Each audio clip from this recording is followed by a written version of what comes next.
Do you yearn for travel that involves outdoor adventure and learning? I do.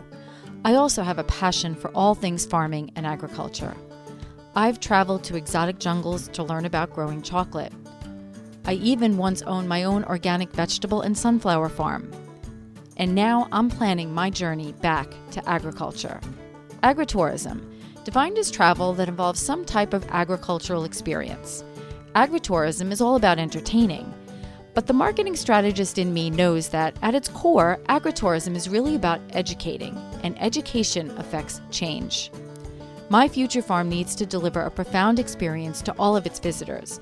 It needs to educate people about food, health, and climate. Join me to learn from experienced agritourism farmers and entrepreneurs and help me build my future farm strategy. And who knows, maybe one day soon you'll find yourself in a tropical jungle cutting open cacao pods with a machete, or savoring an outdoor plant-to-plate community dinner with 100 guests at a farm in Illinois. So let's tap into the Agri-Tourist in you. I am your Agri-Tourist host, Jen Ross. When I was actively running Heartbeat Farms a few years ago, I wanted to create a farm box during the winter months when we were not farming. The box contained local honey, locally sourced and made popcorn, and given my passion for chocolate and traveling to learn all about where chocolate comes from, I definitely wanted to add a special chocolate bar. I grabbed my youngest Abby, and we went to a New York City chocolate show, where we tasted lots and lots of chocolate bars. And I love chocolate, but Abby and I definitely had our fills that particular day. We were on a mission to not only find a unique chocolate bar, but to find a company with a compelling mission. Booth after chocolate booth, we tasted several bars. And then we tasted the lemon ginger bar from Moka Origins out of Honesdale, Pennsylvania. This was the bar we had been searching for. And little did we know, this was the company we had been searching for too. Mark Larson was representing Moka that day, and he still works for the company. Mark let us taste some more chocolate bars and told us about the company's mission. How they have a cacao farm in Cameroon, Africa, focused on farmer training. How for each bar sold, a new cacao tree is planted. How they are working towards making cacao and coffee a sustainable income for farmers around the world. They understood the importance of organic. I was completely sold, and Abby and I were happy not to have to taste another chocolate bar that day. It was now time to purchase some chocolate for our winter farm boxes, so instead of ordering online or via phone, I visited the Moka Origins chocolate factory in Honesdale, Pennsylvania on the Himalayan Institute campus. I wanted to pick up my order in person and make a connection to the people that were behind this amazing company. That's when I met one of the founders, Jeff Abella, an inspirational social entrepreneur who was building his company from the ground up, one chocolate bar and bag of coffee at a time. I fell in love with the company, the people, and the mission, and have been a huge fan and supporter ever since. I have had the fortune to watch the company carefully expand, take risks, take on new staff, and introduce new agritourism adventures in origins they source cacao and coffee from. I am so lucky to have connected with this company and Jeff, and I get to share that connection with you today. I hope you enjoy my conversation with Jeff Abella, CEO and co-founder of Moka Origins. Enjoy. So how are you? Doing good, yeah. Staying pretty busy, and I mean, family and work. So, kids are 6 and 10 now. I mean, you know that world well. So, Yeah, I'm at the sports other and end. school, and you're at the other end. Yeah, we've I been through warned it, so you. you can I relate. did warn Yeah, you. I totally remember that. In fact, I remember we launched Mocha Cameroon when Avery was born, and I'm like, okay, this was not you don't launch and have any child that year. And then Asher was born 6 years ago or 7 now, and that's when we started Mocha here. So things are good. We're really busy on all fronts, really positive in terms of just account reach and kind of partnership development in terms of sales, and then the factory, of course, has to follow suit in terms of production capacity. So we continue to have to level that up, and all good things. So let's back up a little. I want to know more about Jeff. Before this. So let me ask you a childhood question. Did you like chocolate when you were a kid? Was there a I foreshadowing there at mean, all? I loved, no, there wasn't really in terms of a connection to this next level of addiction in terms of chocolate love. But like I was definitely just like every kid, candy and chocolate. You walk into a chocolate shop or a candy store and there's this like sensual, it's almost like an experience. It's not just a shop. And as a kid, you can't afford anything and you're tugging on your parents' like jeans to purchase something. But no, like the love for, I think, the industry we're in now didn't stem from the culinary passion around coffee or chocolate. It came from something that I think we're going to get into today in terms of partnerships overseas.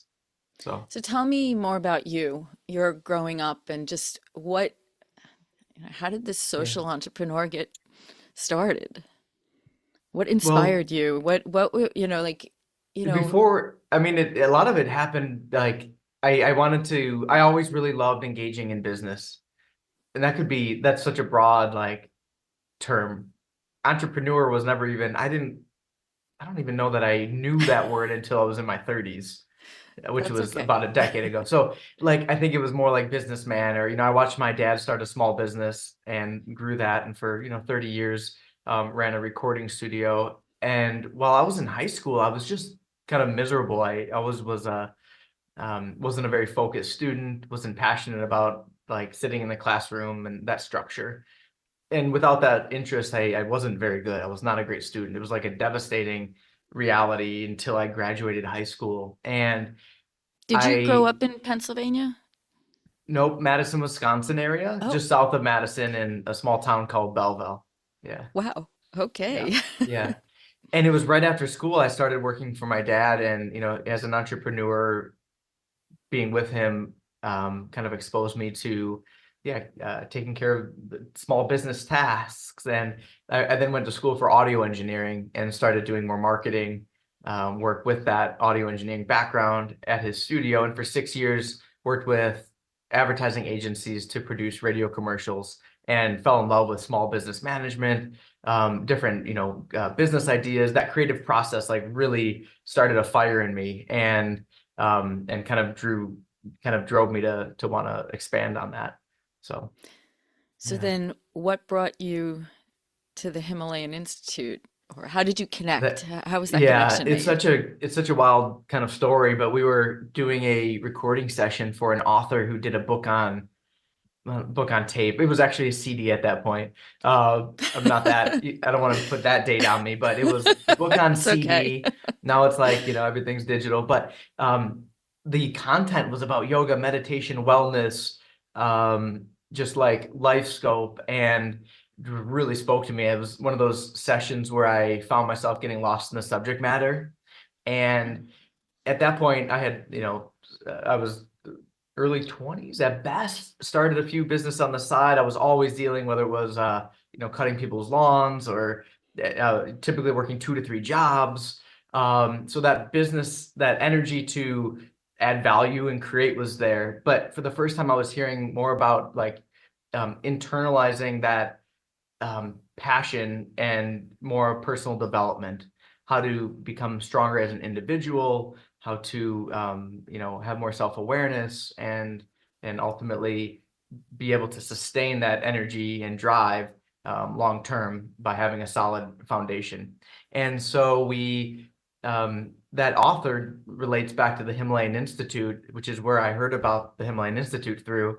And within a few years, my wife, Chelsea, and I were kind of liquidating everything we had in Wisconsin and moved to the Himalayan Institute to work for their not-for-profit in Cameroon, actually. Wow. Yeah. That's a big So move. it was a big jump. I mean, naturally, I was like, What what was going well, on in your mind at that time? I mean, I I remember feeling like this is the time to do something extreme. I love what I'm doing professionally, but I'm also kind of like spiritually bankrupt, don't have a lot of sense of purpose at the end of the day. And this is the time to really just drive into something that is gonna fulfill me longer term and help those around me. And that's what I wanted to bring together, this passion for business and this passion for community development and personal upliftment. So the Himalayan Institute was launching a program in Cameroon. It had already for about 3 decades been successfully operating some not-for-profits in South India, and they were invited to bring that model into West Africa. And they were looking for people that had business backgrounds interested in just really joining that startup team.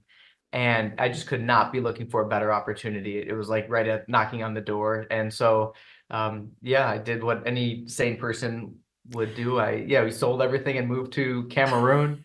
And, we committed for like a year at that point and just really fell in love with the region, the people, the culture. And then that's where travel started to creep in. And that's where like cultural immersion and just exposure to the broader world like really resonated with me and has a deep place in my heart now. But that was the first point of exposure in I was 21, I turned 22 in Cameroon, committed for a year, then a decade. I was asked to be country director for that program. I still sit on their board today. We do a lot of great work in education and healthcare in cocoa and coffee growing communities. But at that time, nothing related to cocoa or coffee. It was all about the not-for-profit work that we were doing within the community. And why I like that organization above many that I had researched was their approach is very different. It's not a traditional aid model where it's maybe Western funders dumping aid and their ideology on a community. It's creating a team fully of local organizations and thought leaders and local leaders to do needs assessment. And our organization was like a resource partner to really organize those businesses and help them drive them forward. And so that really sat with me. One thing that really stood out, though, as we were living in this beautiful town called Kumbo, was how much cocoa and coffee is grown in Cameroon, and how, while our work is really important, education and health, one of the underlining needs and desires was economic upliftment in these communities. And so we started a health program actually that was manufacturing medicinal herbs into like supplements and vitamins. It's a really cool manufacturing business we started over there to do that. And we needed cooperatives and farmers essentially to participate in the cultivation. It was a really nice program, actually. It created a lot of agricultural employment, and then our local manufacturers turned it into something that our local health professionals were utilizing in the field. We called it farm to pharmacy, or at least in my mind, I looked at it that way. But one thing that stood out and kind of confused me was why were so many coffee farmers eager to participate? And it just got me wondering and kind of learning about coffee. What is coffee? I drink it, billions of consumers around the world drink coffee every single day. We don't think about where We don't think about it. things come from. Yeah, yeah. And it just sparked this discovery process of wanting to know more about but really about the why behind these farmers' eagerness to diversify away from coffee. The same story goes for cocoa. And as naive as I was in my 20s, asking like, "Wow, you're a coffee farmer. Like that's amazing. You must be passionate about coffee." Like, no. Coffee and cocoa are two crops that for generations farmers and families cultivate. And this is speaking in Cameroon. I don't want to speak too generally here, but what I was realizing was, no, these are two staple crops that provide school fees. They support health bills and medical bills. They pay for food. It's a economic driver, and that's really what it's all about. And so when I realized that there was such a desire to diversify away from coffee or into other crops as well. For our instance, it was the medicinal herbs. We really started to just get clear on the economic model. And, this was a kind of a 3-year research project to understand why, how do you go from this bean that farmers are earning, a few cents for, and then there's this cup of coffee and it's $4 or $5, $6. Like, what is that process? I just didn't know. And it took I really like jumped in with both feet. I was bringing samples of coffee back, literally smuggling them back in my bag, sending them to other roasters, laboratories.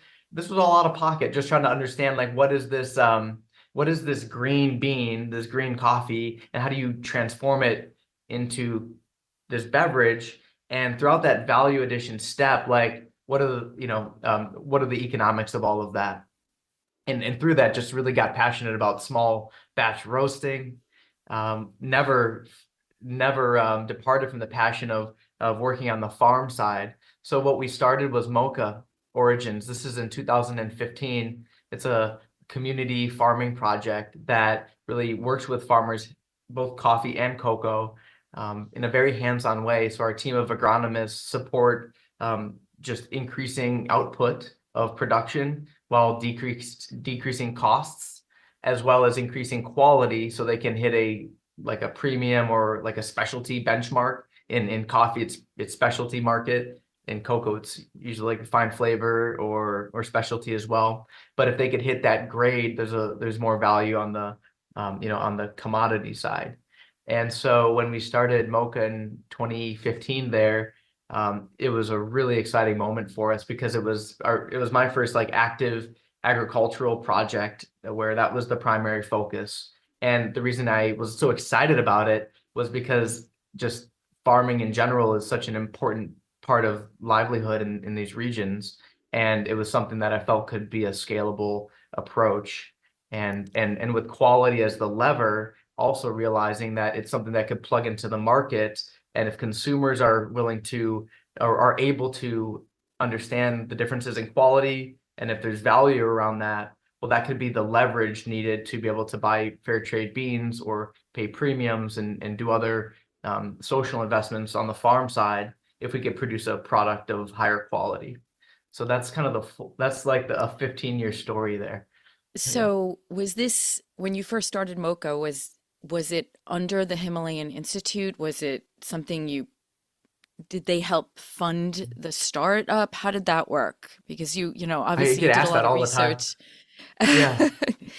Well, it's a No, tough, it was. this is a tough challenge for people looking to start up and Mhm. um, you know, you Yeah. were in a very unique position where you were. Um, Mhm. so what happened?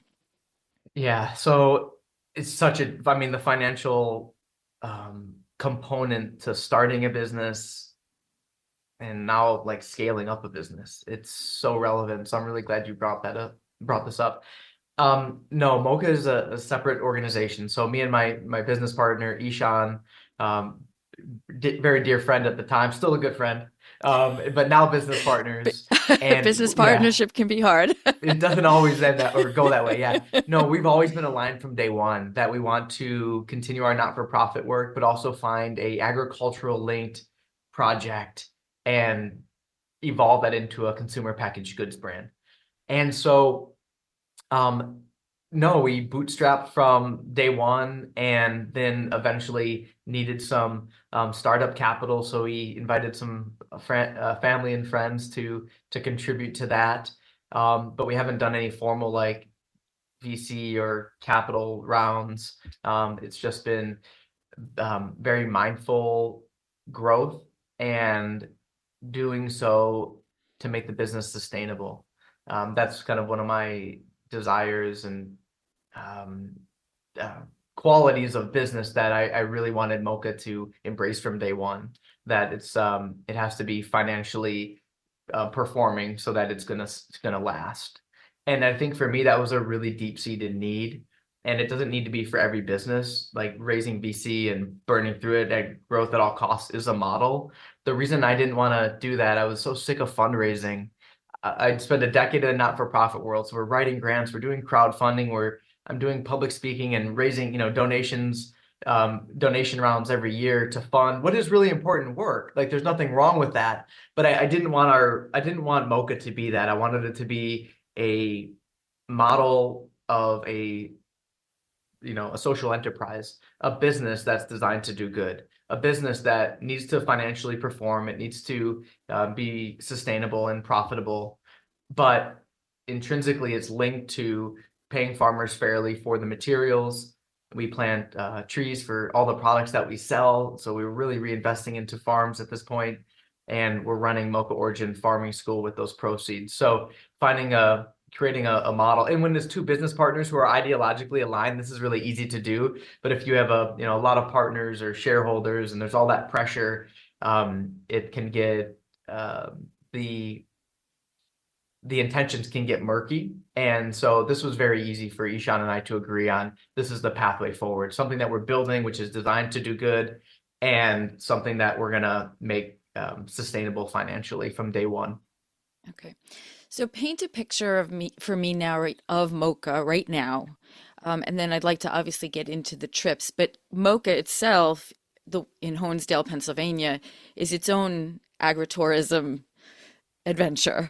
I mean, there's a lot to see and do and consume. It's crazy here. I love that you call it an adventure. That's how I feel about it. Just walking down the halls. So tell me Um, about it. I know there's a lot going on social media. I see the factory expanding. I can't wait to visit.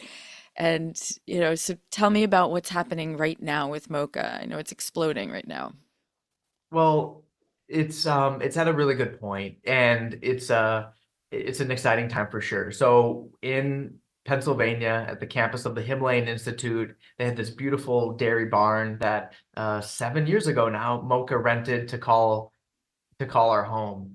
And so we've been restoring it and renovating it since day one. And every year we kind of take another investment leap to scale up our manufacturing. And so at the current moment, yeah, we're distributing to about 600 retailers and different businesses between here in California. So we have a growing footprint in terms of Mocha product out in the market.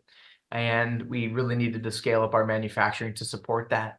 And so we're building a new roastery right now. The current roaster, which got us to this point, like just can't get us to that point. So we have a new roaster coming in that's really exciting. These are, massive pieces of equipment that take up 2 times this amount of space that I'm sitting in. And so the new roastery will be really nice. And then everything, the thing about scaling manufacturing is everything has to kind of lift with it, and it's financially pretty stressful. A new roaster means more roasting capacity, which means, yep, our bagging capacity needs to grow for our coffee. On our cocoa side, we need more winnowing capacity to break open the shells, more grinders to turn that into chocolate. More ground chocolate means more tempering machines to put that into chocolate bar form, more wrapping. And so every part of that value chain really kind of scales up. And I don't, so every year we address that. It's kind of like you don't fix the bottleneck, you kind of just shift it from one point to the next. And so we're addressing a big one this month actually, which is our roastery, and our tempering team is getting a new space to do a lot more efficient production. So Excellent. yeah, what I thought about chocolate was like, and there's other companies in the US doing great small batch production that allow you to come in and see the process. And I think that's such a great thing, because it links me back to when we started Mocha in Cameroon, which was, wait a minute, what is cocoa? I remember the first time a farmer brought me a pod and they were calling it cocoa. And I was like, oh gosh, it must be a language thing. I thought cocoa was what chocolate was made out of. And here I'm holding this like beautiful purple football looking fruit and opening it up and having this experience. And then my local team members was like, no, this is, yeah, cocoa, cacao. This is where, this is what chocolate is made out of. And this was, a long time ago, and I didn't know much about this process at all. And I just remember that disconnect. And I think that that's such a relevant point into the value perception of chocolate and ultimately what farmers earn for those beans. So what I've tried to do here at Mocha, and Chelsea, my wife, is a brilliant interior designer and has really helped grow this concept visually in our space when you come through, but make it transparent. So you can come in and realize that, oh, cocoa is this fruit and chocolate is what I thought was a candy my whole life that was quickly made cheaply. And here's the whole process in between. And you can just walk through the factory and get a visual and sensorial sense of that process. Excellent. Yeah, so you have tours and tastings and Yeah, a whole little shop right in that's there. right. at least Yeah, from we when I have the visited. yeah, I can't wait for you to visit again. We have the it hasn't changed much in terms of that. We have the cafe, we're doing weekend tours, we get the school groups and summer camps and Girl Scout troops and just people coming in from all over to see that process. What do you think when people, I mean, again, whether it's coming to your factory or taking these trips that we'll talk about, when people come to Pennsylvania, what's the biggest reaction or surprise realization? What do you get from them? Because I know what it was for me back then when I first started understanding that, again, that Mhm. pod to that bar. Yeah. And Mhm. so what do you hear from people? Well, I mean, first when they walk in the door, it's the smell, like kind of hits you in the face. It's amazing. And but after they spend 5, 10 minutes in the factory, you can see they're processing this manufacturing process that's really done in a small batch way here. But I think one thing that resonates with everyone the same is how much work goes into it. And I think that that's really important, especially when you're looking at craft chocolate, which is, yeah, it's made in like small batches, meticulously, and every step is labored on to increase the quality. And you experience that in the taste. But at first, when you see a craft chocolate bar on shelf and you see that it's, wow, this is an $8 to $15 chocolate bar, how could that be? Well, if you spend 5 minutes in our factory and just walk down the hallway, like you completely understand, why that product is priced how it is. And then when you glance into the sourcing story of the beans a little bit more, then that picture really becomes full. And So I same think thing, just awareness. yeah, with coffee. I mean, is the business more coffee versus chocolate? Like, how does that, as far as, Yeah, it's 50-50. demand? Okay, Yeah, it's funny because like I do a monthly check. Are we a coffee company or a chocolate company? And like they keep kind of growing equally, which is nice because they're very similar in how consumers kind of relate to them. Both of them are consumed and provide joy. So I feel like we can kind of speak to them the same way in terms of like a marketing thing, but they're very different and in terms of how they're processed. Um, One is a lot more equipment, more labor intensive, that being chocolate. Coffee is a little bit less. Um, but um, but the one thing that is also very complementary is that in certain parts of the year, chocolate's a little bit lower in terms of market demand, and coffee is higher. So it's been a really nice compliment having both of those excellent, on our line. Yeah. excellent. So let's get into our trips. Yes. I know I've been to Belize and the Dominican Republic on, separate occasions. And those were experiences of my life. Like it was amazing on so many levels. So how did you start these? I know Chelsea had something to do with it. And Yeah. and tell us a little bit about these experiences. Awesome. Well, I appreciate you bringing that up. It's definitely like the probably the point of the business, if you will, or our baby that motivates us the most. And not just the commercial trips, but the intention behind them, which is visiting countries where we source our coffee and cocoa beans. And since the company kind of started from that point of being a producing country company, from living and working in these regions for years, that's really where this all came from, and that's where our passion lies. So when we started Mocha, we started to source from other countries beyond just Cameroon. And of course, traveling there opens you up to these, just like you've just, mentioned, these, Belize or Dominican Republic, but some of the most beautiful places on the planet. And we're having these experiences when they're really pinch me moments. Like, gosh, like this is, a beautiful community who's embraced us and brought us in. They're processing this cacao in such a way with so much love and respect for the planet. And then the quality and the outcome of it is high quality. And we're gonna partner with them to turn this into something that the world can enjoy. Meanwhile, you're in these you're experiencing nature, you're having these off the beaten path adventures, from local food and terrible roads, but zip lining and wildlife safaris and all of these different experiences are coming at you. Chelsea and I like couldn't get enough of that and wanted to explore and make our have our kids experience that with us. So we travel as a family. And when we started, having these trips coming back and, talking about the sourcing and the communities, like the first thing out of everyone's mouth, period, still today is, when can I come with you? Like, can I join you? And so obviously, yes, like travel is something we should make accessible to everyone.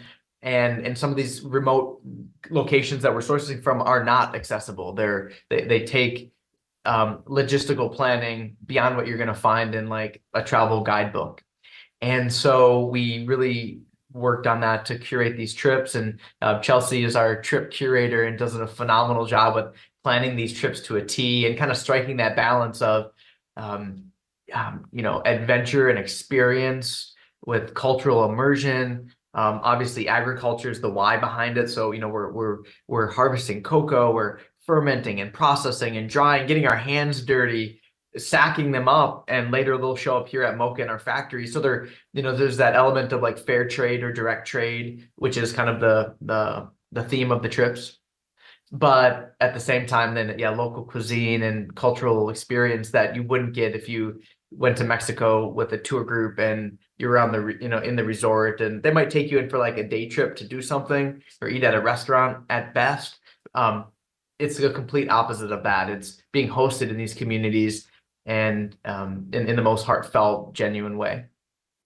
So tell me, you have Uganda, Costa Rica, Mexico, and I believe I don't know if you still are doing Dominican Republic, but tell me about each of why did you Yeah. choose each of these sites, these areas, and tell me a little bit about each experience, just at a high level. Awesome. I mean, Uganda is obviously in East Africa, but having spent a lot of time in West Africa, where travel was a little bit more rugged, a lot more expensive, when we started sourcing from Uganda and visiting there, I kind of feel like it's the perfect place for people to experience Africa for the first time. Like it checks all the boxes in terms of comfort, amenities, safety, but also like the Pearl of Africa, experiencing this beautiful breadbasket of agriculture and wildlife and environmental stewardship, land conservation. It's just an extraordinary trip. And so that was a natural destination there for us to host people at. Okay. The fun thing about that too is that it's disarming. We have a lot of people that come in and they come in wanting, like, Africa is always mentioned as like the bucket list trip or the trip that they've always wanted to take, but they never will. And there's always like this moment where they're reflecting and you can see it in their eyes that um, it just feels like a mentally out of reach, too hard to wrap their head around, from what they've heard on the news. Is Africa safe? And there's all these stigmas and all these misconceptions. So what I love about these trips that Chelsea's designed is, I mean, she really works with you as your trip designer. It's white glove, like helping you through, yeah, the paperwork and immunizations and picking out the tickets. And but then yeah, we pick you up at the airport upon arrival and drop you off, and everywhere in between is taken care of. At the same time, yeah, you'll be in the mud, you'll be in the communities, and you'll have these experiences for yourself. So it's not like staged, but Uganda really brought a location to our map that could be that maybe once in a lifetime trip for people and their families. How big are the groups usually?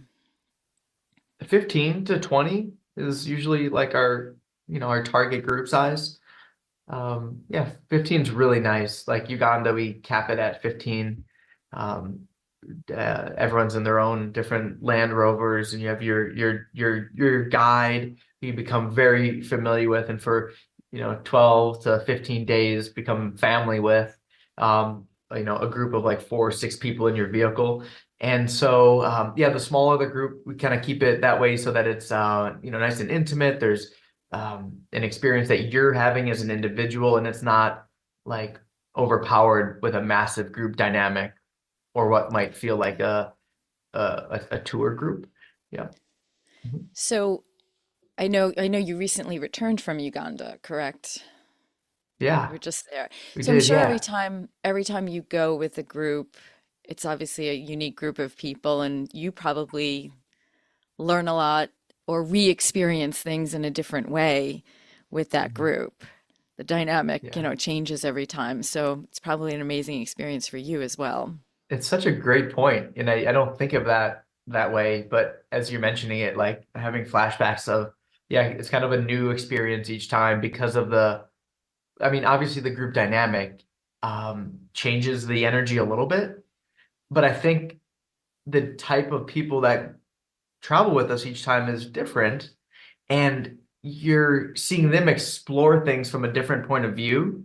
Okay, like this last trip we had um, a family of 4 go, and 2 are professors at a university studying social impact. That's their life. And so, of course, then from their lens, it was like, wow, what does sustainable business really mean? Let's trace that back to origin. And that was their focus. But of course, they're having the same experiences, but their kind of internal dialogue is different. And of course, that's being externalized and you're having discussions. So as a group leader, yeah, it definitely generates like a different kind of trip each time for us. It keeps it really fun. Absolutely. So tell me about Costa Rica. Costa Rica is one of I had planned a trip there and I got pregnant with my first and we had to cancel it because of Yeah. severe nausea. Yes. And I've never been able to find the time, because I wanted it to be a longer trip to go back yet. So that Mhm. is a trip I have on my agenda soon. So tell me Awesome. about it. Costa Tempt Rica me. is, yes. Okay. Here, let me pull out all the stops here. Um, you know, Costa Rica, when we first traveled there, it wasn't for like to take a group. We had brought in some beans, and like it was kind of, maybe we didn't even know if that was a long-term partnership, but Chelsea and I wanted to travel somewhere.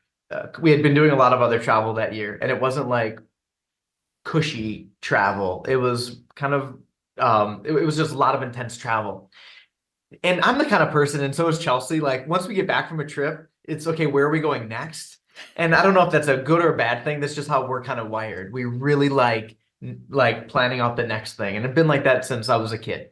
So um, we got back, and Costa Rica has always been on our minds, and obviously it's got a lot of really good press around just being an extraordinary place to travel. And so we planned this trip with our 2 kids to, yeah, really go from north to south. And we spent a month just seeing I mean, as much as the country as we could, and just absolutely fell in love with a lot of different things: the environment, the climate, culture, and then from a parental perspective, like the safety, good road conditions. Rental car was um, safe and reliable. So all of those boxes were checked as well. And at the same time, for me, with my like agricultural hat on, I mean, abundance of coffee and cocoa. And what really stood out was not just coffee and cocoa commercially, it was commercially viable production of both of these crops, but done in a way that was respecting the environment and putting that up as one of the top priorities. And we don't always see that. And we only partner with farmers where we are witnessing that kind of production, where there's, yeah, conservation and organic practices, and taking into consideration the social aspects, the community needs, and obviously compensation for farmers. And so that was rampant there. There was a lot of just indications that this would be a great place to really source from and keep visiting. And so that was just really a motivator for us to kind of invest a little bit more time and get to know Costa Rica. Then beyond that, you have all these different um, zones geographical zones. So you have obviously you have the beautiful beaches and beautiful crescent moon, just clear water, and just incredible coastlines.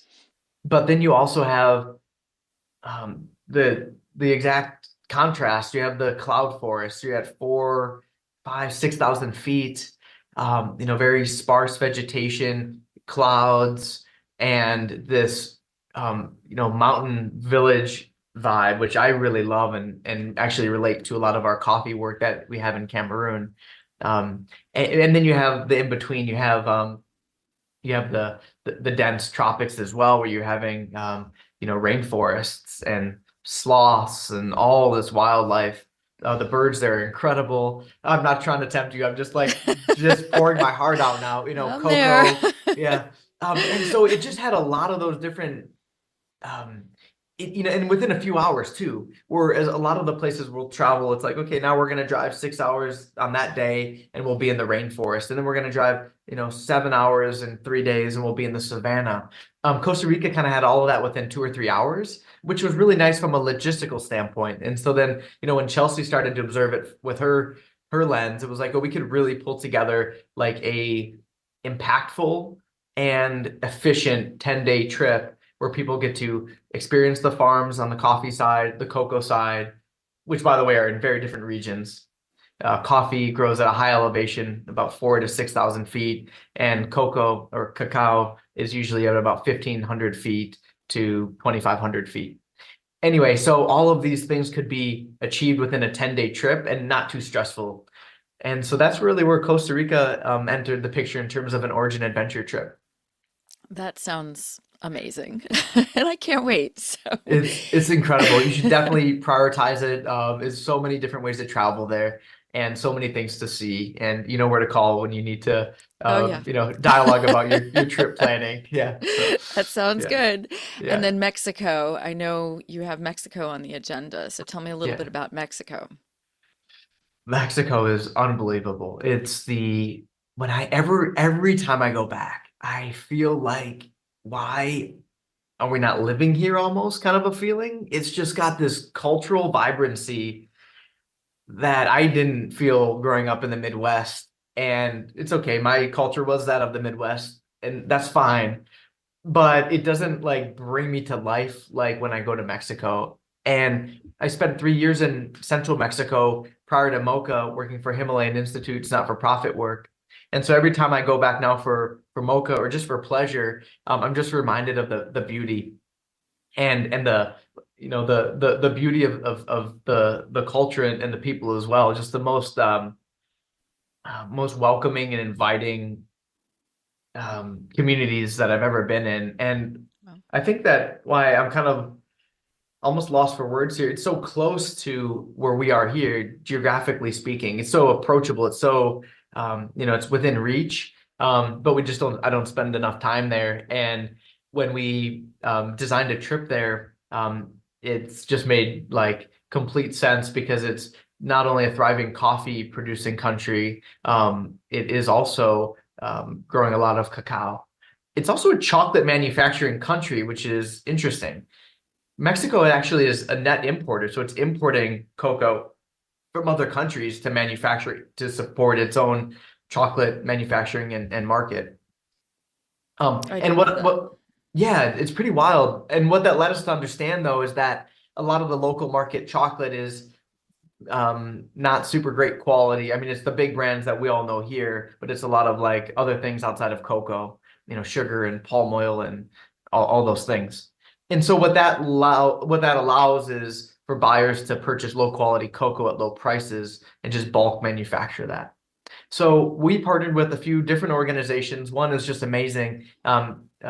His name's Alejandro from Revival Cacao, and his whole mission there in the state of Tabasco, where they say is the birthplace of chocolate, which we're going to experience on our upcoming trip in August, is that with the whole intention of cocoa being for export, we can really focus on quality. And it just reminded me of what we're doing in Cameroon as well. The model of focus on quality, and that can be your leverage to pay farmers more. It can be the leverage for consumers to eat something higher quality and pay more for that which just supports that economic objective. And so in Mexico, there's that same kind of approach being taken from our partner there. So this trip is really amazing. We start in Mexico City, where we land. We go to the state of Puebla and up into the Sierra Norte Mountains. This is the beautiful region that in some instances, like will be in not even Spanish speaking communities, but they're speaking Totonaco and Nahuatl language, like the indigenous languages. And so it's just a really beautiful experience for people to have. And it's known for the appearance of the Virgin of Guadalupe, which is this deity that appeared on this rock face in this town of Honotla. And that's where Moka has a little farming project there. It's a little farmer field school and a coffee nursery. So we'll spend, I think, 4 nights in Honotla, harvesting coffee, roasting coffee, spending time with our partners there, planting trees, and then the waterfalls, and swimming in the cenotes, and in the food and the hiking. So it's just a really beautiful region to explore before we then take off to the state of Veracruz, which is on the coast, and have a few nights there in a really beautiful oceanside boutique lodge that's all built around this idea of conservation and land preservation. And then we head to down to the state of Tabasco, where the cacao that we buy is from. We'll have that chocolate bar being released in about a month. I'm really excited about it. Wow. Can't wait. And taking people to the origin of that bar, the origin of the beans that we use in that chocolate. And then, of course, while we're there, making the traditional Aztec drinks where chocolate, and this is kind of I think there's, a contested subject here, but it's one of the believed places where, like, gastronomically speaking, cocoa was turned into a consumable beverage. So this is the state of Tabasco. So the local community members that we're buying from will prepare these drinks for us, and we'll spend several days there working with them on the coffee side, the cocoa side. And then we go to Chiapas, where we're also sourcing some coffee from, and that's where we'll visit Palenque, which is the ancient Mayan ruins that are pretty infamous. So yeah, it's a very well-rounded trip. We cover 5 states. We fly into Mexico City, and then we fly out of the state of Chiapas. That's amazing. Yeah. So I do can't you wait. have, yeah, no, that sounds amazing. So you have these 3 trips. Are there any others, anything else you're considering for the future? Any requests from customers who've traveled with you? Totally. My lips are a little sealed, but Okay, I anything for you, figured. Jen. No, we're totally. I'm just teasing. I mean, Uganda is being planned again for 2026, just because the demand is so high, and it's just a Okay. trip that I think like everyone should experience once. So, or more than once, like at least once. The other trips that, I mean, Dominican Republic is just an incredible source for us. We work with Zarzal Cacao there, and he has Charles Kirshner, the professor who runs that project, has a beautiful facility. So we're definitely going to do Dominican Republic again when the time is right. Tanzania is where we source a lot of beans from Cocoa Camili. We'd love to do a trip there. And Ghana is also on our minds, since we do a lot of sourcing from there and have very direct partnerships there. So yeah, the sky's kind of the limit. We are trying to think, a year or two ahead, and plan them. But the reason that I think Mexico and Costa Rica are just two that I kind of feel important to facilitate and offer is because they're very approachable. Price point wise, they're a little bit more contained than our Africa trips. Airfare, and instead of like 2 8-hour flights to get to Uganda from here in Pennsylvania, it's a 3 or 4 hour flight. And so I think it just is a nice entry point for people that want to do, like, off the beaten path, like meaningful travel, origin trips, if you will. And that's why Central and South America are important for this trip's perspective. Yeah. Well, the organization of the trips, the experience, the cultural immersion, I mean, you've done it right. So, it's Thank you, amazing. Jen. And Thank you I'm so much. very much looking forward to experiencing them. So, when you reflect back, I mean, it's been an interesting road to where you are now. What are some of the key messages, the key learnings, you know, you're called a social entrepreneur. What is that? That carries some weight to it. So what does that all mean to you? Like what advice would Mhm. you give someone else who's thinking about doing something like this, especially some of our Mhm. younger generation who's coming up and there's a lot you've done and you've had an Mhm. amazing experience thus far. So what do Yeah. how do you want to, what do you want to say about all that? I think three things come to mind. That's such a big question. Like I wish we had a I whole know. hour and to give a little keynote on that. Like I love this topic. So you have time boxed me here, but three things really come to mind, and these are from my own experience. I'd say the first one is being very, very clear on the why, and not the economic version of that. Like financial performance is important. I'm talking about the purpose behind it.